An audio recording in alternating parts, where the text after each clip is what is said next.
Messieurs, dames, bonjour. J'ai l'honneur de vous présenter le numéro 1 d'une émission qui va faire parler d'elle, qui va faire le buzz. C'est sur la RTA et ça s'appelle Du chic, du choc et du chèque. Et pour cette première émission, eh bien, nous recevons une dame. On peut dire qu'elle est première partout. C'est la première de la classe. Elle a une classe terrible. Elle a réussi à transformer les malheurs de sa vie en une belle histoire. Une histoire en fait qu'on va vous montrer aujourd'hui. Ça se passe donc sur la RTA, j'aimerais le souligner. Alors cette dame s'appelle Esther Kamatari. Bonjour Esther. Bonjour Eugénie. Alors lorsque j'officiais sur Africa numéro 1, on se vous voyait. Alors j'ai envie de changer les choses, on va se tutoyer. Si tu veux. Puisque dans la vie on se tutoie. De toute façon, oui. Ou alors on vous voit une princesse. Non, une princesse, non, une princesse, on la voit si elle vous autorise. Et m'autorisez-vous? Je vous en serai gré. Merci madame, merci. C'est un plaisir, un grand plaisir d'être là auprès de toi, d'être ton invité numéro 1 de ton émission Chic, Choc, Chèque. Toutes ces choses que j'adore. Tout à fait. C'est ton univers. Oui, et je l'assume. Chic, absolument. Alors, Esther Kamatari, et je vous disais qu'elle est la première partout, puisque ça a été la première femme mannequin noire. Ça a été la première femme à se présenter à une élection présidentielle dans son pays, le Burundi. Et c'est la première femme noire à représenter, en tout cas à être l'ambassadrice d'une maison prestigieuse. J'ai cité la maison Guerlain. On aura l'occasion d'en parler. Mais pour commencer, Esther, première question, là on est vraiment dans le chic. Qu'est-ce qui t'est arrivé de chic dans ta vie? Mais Eugénie, il m'est arrivé plein de choses chic. Plein de choses chic.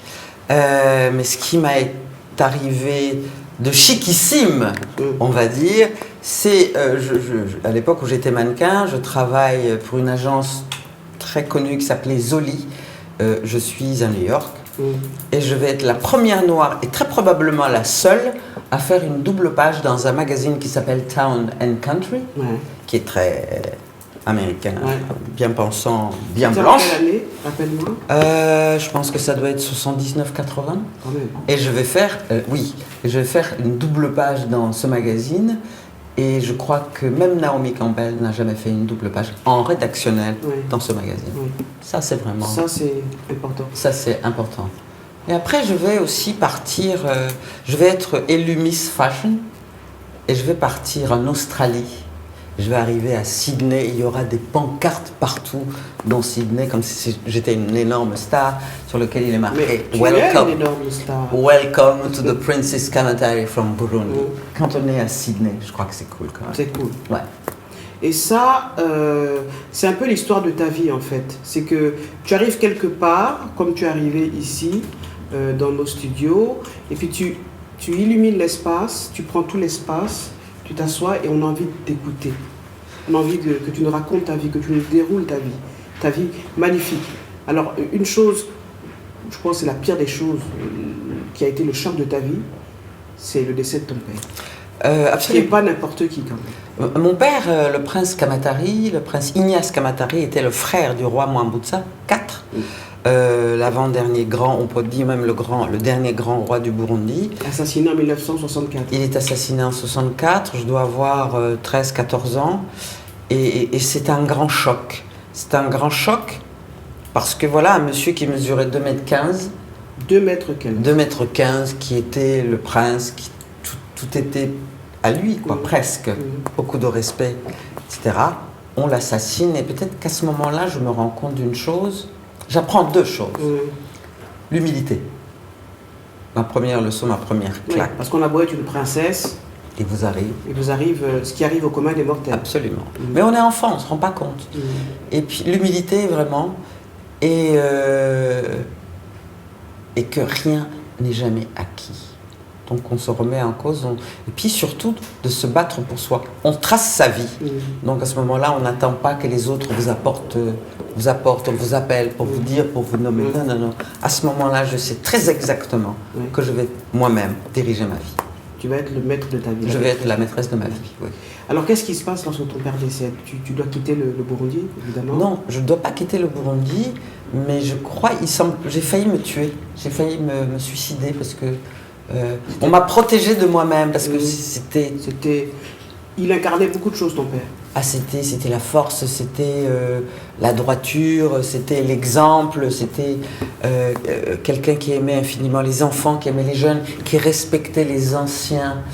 Et mon père, à cette époque-là, il était chef d'une région, comme on pourrait peut-être le qualifier de préfet ou quelque chose. Il était chef d'une région. Et il avait fait en sorte qu'aucun enfant de la région, de sa chefferie, ne manque l'école. Donc il visitait les rougots, l'habitat traditionnel, il allait visiter les gens, il rentrait dans les rougots. Et puis tu sais, dans les maisons, il n'y a pas de courant, donc c'est toujours... Puis il avait toujours une lampe torche pour aller voir sous le lit si on n'y avait pas enlevé un enfant. Parce qu'il faut quand même se souvenir qu'il y avait des enfants que l'on voyait à l'école et d'autres enfants qu'on gardait à la maison pour les travaux ménagers, pour aller... les filles ou les garçons? Les deux. Les deux. Les deux. Pour garder le bétail, etc. Et puis mon père disait absolument pas. Tous les enfants devaient aller à l'école. Dans ce que tu dis, tu disais que ce choc, la mort de ton père t'a appris des choses. Mais quand je t'écoute, j'ai le sentiment qu'il t'a appris beaucoup plus que ça. Il t'a transmis des valeurs et toi, tu continues justement le travail de ton père. Ah oui, absolument. C'est vrai. Tout à fait. Puisque aujourd'hui, tu donnes des cours de maintien. Oui. Tu apprends aux jeunes des banlieues à garder la tête haute, avoir ce port altier que tu as. Oui, mais qu'on m'a transmis. Oui. Qu'on m'a transmis aussi. Parce qu'il y a un proverbe, je sais que tu les adores, il y a un proverbe burundais qui dit que tous les coqs qui chantent, tu vois la basse-cour? Tout à fait. Tous les coqs qui chantent, qui nous regardent, tout cela, avant, c'était des œufs. Avant, c'était des œufs. Donc, tout s'apprend. En 2005, tu es candidate à l'élection présidentielle au Burundi. Oui. 2005, le parti de mon frère avait un parti qui s'appelait Abahuza. Qui veut dire rassembleur. Rassembleur. Et c'est vrai que tous les partis, tous les partis politiques portent des noms qui ne sont pas dans les langues du pays. Ou des je sais pas. Des initiales, FDD, CNDD. Il n'y a aucun parti, j'ai remarqué, ne porte le nom du pays. Autre chose que j'ai remarqué, le mot démocratie. Il n'a jamais été traduit dans la langue de nos pays. Il n'a jamais été traduit. Est-ce que ça veut dire que la démocratie n'existe pas en Afrique? Il n'a jamais existé. C'est un leurre. On peut être dans une monarchie et en même temps être démocrate. Absolument. Mais ce n'est pas du tout incompatible. Je disais surtout que l'Afrique avait ses règles, avait ses structures, ses gouvernements étaient organisés. Je donnais l'exemple sur un des rois burundais qui a eu un malheur, où il y a eu une invasion de sauterelles.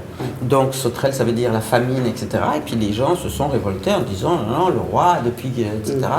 Et le roi était la seule personne qui devait quitter le pouvoir en buvant de l'hydromel empoisonné.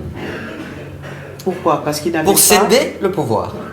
Pourquoi il devait s'infliger cette souffrance? Parce qu'il ne peut pas y avoir deux rois dans un même pays. Il ne peut pas y avoir deux rois dans un même pays. Donc c'était les règles. Il fallait respecter ces règles. Donc il devait céder le pouvoir à son successeur, qui était choisi par les sages, mais pas par lui-même. Et il devait partir dans ce long voyage, finalement avec du miel, avec de l'hydromel, mais avec son homme de confiance. Donc pour dire qu'à un moment donné, quand la population estimait qu'il n'était pas capable de gouverner ou donner une réponse à leurs attentes, il partait. Mais là où c'était encore plus intelligent, c'est que quand il partait, tous ceux qui étaient au pouvoir en même temps que lui partaient avec lui et revenait la nouvelle génération, donc de son fils héritier, qui avait été préalablement éloigné de la cour pour éviter les empoisonnements, toutes ces histoires-là.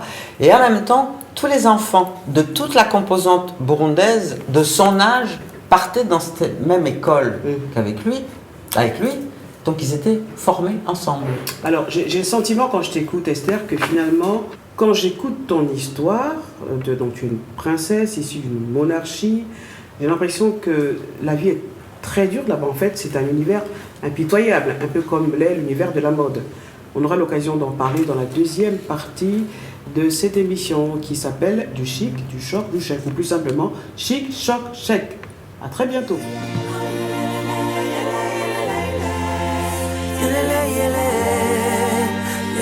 Yeah,